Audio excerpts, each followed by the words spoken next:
দেখুন বন্ধুরা, মানে 18 থেকে 20 বছরের স্টুডেন্টরা, যারা স্টুডেন্ট, মানে নিজেদের যে খরচা চালাবার জন্য কিন্তু বাবা মার কাছে হাত পাততে হয়।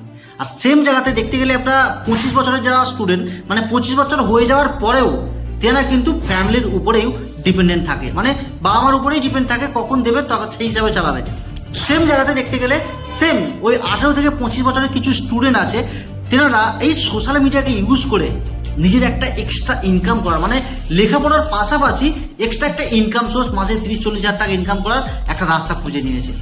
তো যেই ক্যাটাগরির মানুষ হোক না কেন, আপনি স্টুডেন্ট, আপনি লেখাপড়ার পাশাপাশি যদি মনে করেন ভালো রকম একটা ইনকাম করতে পারেন, তার জন্য অনেক কিছু সিস্টেম আছে, অনেক কিছু জিনিস আছে, আপনাকে শিখতে হবে, জানতে হবে। তো আপনি যদি স্টুডেন্ট হন, আপনি যদি চান নিজের সময়টাকে অন্য জায়গায় নষ্ট না করে বাড়ি থেকে লেখাপড়ার পাশাপাশি একটা এক্সট্রা ইনকাম করতে, তো অবশ্যই আমাকে ডিএম করুন, সমস্ত ইনফরমেশন আপনি পেয়ে যাবেন। Thank you so much.